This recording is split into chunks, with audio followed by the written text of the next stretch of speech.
मंगलवार को विशाल force of संगठन के अध्यक्ष विशाल वाल्मीकि एसएनएमसीएच पहुंच घायल जागो भूया से मिले और उनका हालचाल जाना और घटना की जानकारी लिया। विशाल वाल्मीकि ने बताया कि घटना के वक्त वे रांची में थे, आज धनबाद पहुंचे हैं और सीधे अस्पताल पहुंचे।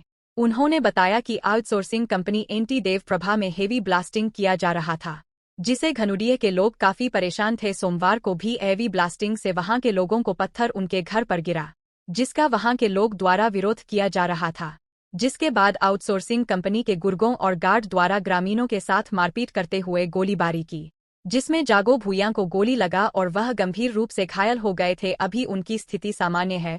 जिला प्रशासन से दोषी आउटसोर्सिंग प्रबंधन कुमनाथ सिंह और उनके गुर्गों को गिरफ्तार करें, सख्त कार्रवाई करें, नहीं तो विशाल फोर्स ऑफ संगठन सड़क पर उतर कर प्रदर्शन के लिए बाध्य होगा। हम तो पीएमसीएच गए थे और कल की घटना जो झरिया घनवाडी मोरी बांध में जो घटना घटी है, देव प्रभा आउटसोर्सिंग कंपनी में, जो वहाँ के स्थानीय लोगों ने जैसी सूचना दी थी हमें फ़ोन के माध्यम से कि वहाँ पे क्षतिग्रस्त ब्लास्टिंग हुआ कंपनी में, जिससे कि कई लोगों के स्थानीय लोगों के घर क्षतिग्रस्त हुए हैं। वो लोग कंपनी के पास गए, कंपनी प्रबंधक से मिलने के लिए गए, तो वहाँ के कुछ गुंडों ने, कंपनी प्रबंधक के गुंडों ने उन पे गोलियों की बौछार शुरू कर दी, लाठी डंडा से वार किया। जागो भूया नाम के एक व्यक्ति को हाथ में गोली लगी है। तो ये बहुत ही दुखद घटना है। और उस वक्त जिस समय मुझे ये घटना की जानकारी मिली, उस समय मैं यहाँ धनबाद में उपस्थित नहीं थे, हम रांची गए हुए थे किसी अपने व्यक्ति विशेष कार्य से। और मैं आज गया पीएमसीएच जा करके जागो भूया जी से मिला, सारी घटना की जानकारी ली।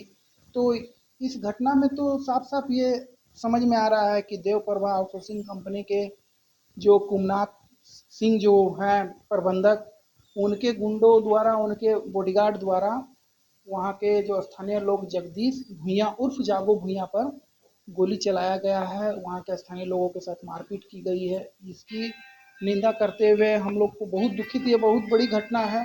जिला प्रशासन से और यहाँ के डीसी महोदय मैडम से यही मांग करेंगे कि जब तक अपराधी पकड़े ना जाए तब तक आउटसोर्सिंग कंपनी का चक्का जाम रहना चाहिए और वहाँ ताला बंद रहना चाहिए, कंपनी का कार्य शुरू नहीं होना चाहिए। अगर कार्य शुरू होता है अपराधी पकड़ाए बिना, तो विशाल फोर्स संगठन सड़क पर उतर करके अपराधियों के खिलाफ उग्र आंदोलन करेगा, कंपनी के खिलाफ उग्र आंदोलन करने का काम करेगा। तो मैंने सुबह अखबार भी देखा, तो अखबार में लिखा हुआ है कि जागो भूया ने बयान दिया कि हमारे जो हैंड में लगा है वो डंडा से वार किया गया है। मगर जब हमने अस्पताल जाके जागो भूया से मुलाकात की और उनसे व्यक्तिगत बात किया, तो उन्होंने बताया कि नहीं, हमारे हैंड में गोली लगी है और गोली लग करके वो हड्डी को छेद करके चूर करके गोली बाहर निकल गई है।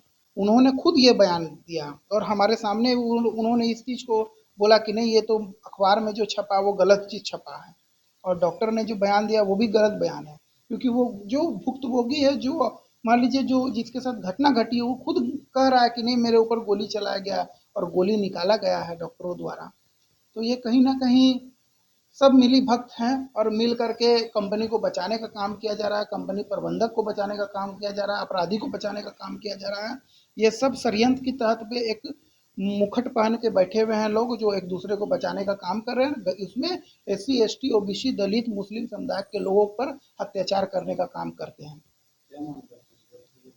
जिला प्रशासन से और धनबाद के डीसी महोदय से हमारा यही मांग है कि अगर जल्द से जल्द गिरफ्तारी नहीं की जाती है और अपराधियों को कड़ी सजा नहीं मिलती है, और तब तक कंपनी को बंद रखा जाए, और अगर कंपनी को खोलने का काम किया गया तो विशाल फोर्स संगठन एकदम सड़क पर उतरेगा और उसकी सारी जिम्मेदारी जिला प्रशासन की।